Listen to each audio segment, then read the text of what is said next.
अगर हम लोग मल्टीप्लाई कर रहे हैं, गुणा कर रहे हैं, तो क्या होता है कि सबसे ज्यादा हमारे गणित के कैलकुलेशन में गुणा और भागा और उसमें और 25 इसको मल्टीप्लाई करना है।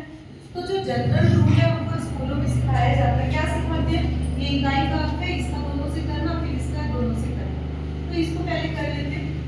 5 ये 5 3 जब 15 15 का 5 लिखी, 1 बच गया। फिर 5 4 जा 20 और 120 का।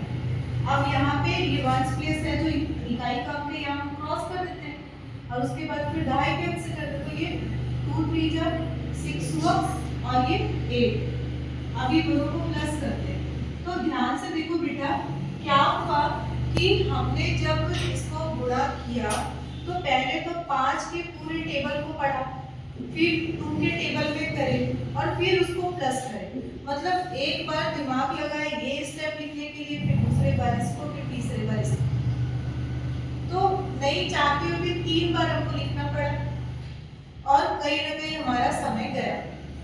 तो इसको हम लोग ऐसे कर सकते हैं, एक एक अंक का है तो वो तो आपके टेबल पहाड़ा में आपका हो जाएगा, लेकिन जहाँ 2 अंक का आता तो ऐसे कर 2 डिजिट इंटू 2 डिजिट। इसका मतलब ये हुआ कि 2 अंक वाली संख्या का 2 अंक वाली संख्या से गुणा। क्लियर है? अभी देखो ये रंगोली बनाते हैं ना, ऐसे डॉट्स बनाओ, ठीक है? तो ये 2 डॉट ये क्या बता रहा है, 2 बिंदु की ये 2 अंक की संख्या, ये भी 2 अंक की संख्या और ये दोनों का आपस में गुणा करना। समझ में आ रहा है? तो जितनी बिंदु हैं 4 है, तो 4 में एक कम कर दो तो कितना हुआ 3। तो मतलब आंसर हमारा 3 स्टेप में है। समझ में? तो पहले स्टेप में हम लोग क्या करते हैं, ये मैंने बिंदु इसलिए बनाया समझाने के लिए। पहले स्टेप में इकाई का इकाई से, फिर उसके बाद इकाई का दहाई से और यहाँ दहाई का इकाई से, ठीक है, 1 स्टेप। फिर लास्ट में दहाई का दहाई से। यहाँ तक समझ में आया? अब तुम लोग बोलोगे मैडम 3 स्टेप लिखिए। हमको 3 स्टेप में काम नहीं करना, हमको ये समझना है कि 3 स्टेप। तो जब हम करेंगे ना, देखो ये मैं वही नंबर लिखी हूँ 43 मल्टीप्लाई बाय 25। अब क्या करेंगे, इकाई का इकाई 5 दिया 15 हमको पता है ना, 15 का 5 लिखे, 1 को मैं नीचे कर दी, ठीक है। फिर उसके बाद क्रॉस में 5 4 जा 20 और 2 3 जा 6, 20 और 6 मिलके 26 हुआ। और ये जो एक बचा था उसको तो लेना पड़ेगा, तो 27। तो मैं 7 को लिखी, फिर 2 बच गया। फिर उसके बाद ये 2 4 जा 8 और 8 में 2 को प्लस करोगे तो 10। अब देखो आंसर एक लाइन में आया कि नहीं आया। उसी को करने के लिए हमने 3 पूरा स्टेप लिखा, उसी को हम एक बार करेंगे। यहाँ पे क्या चीज समझना है, जैसे आप मल्टीप्लाई कर रहे हो ना, तो कितना आ रहा है, क्या लिख रहे हो, अगर भूल जाओ तो साइड में ऐसे छोटा छोटा लिखते जाओ, ठीक है। कुछ चीजों को दिमाग में प्लस कर लेना, कुछ चीजों को जहाँ लग रहा है भारी लग रहा है उसको लिख लो। समझ में आया कि नहीं है?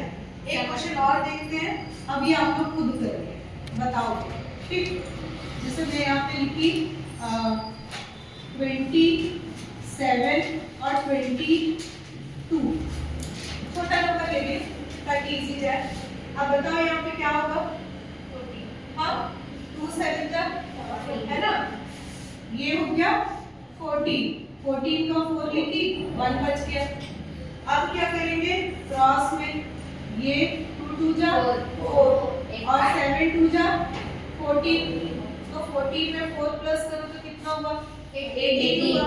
तो 18 और ये जो एक बचा था है ना, 19 का 9 लिखी, 1 बच गया फिर से। अब ये लास्ट 2 2 जा 4 और 1 5। समझ में आया है ना? इसको चेक करने का भी तरीका है।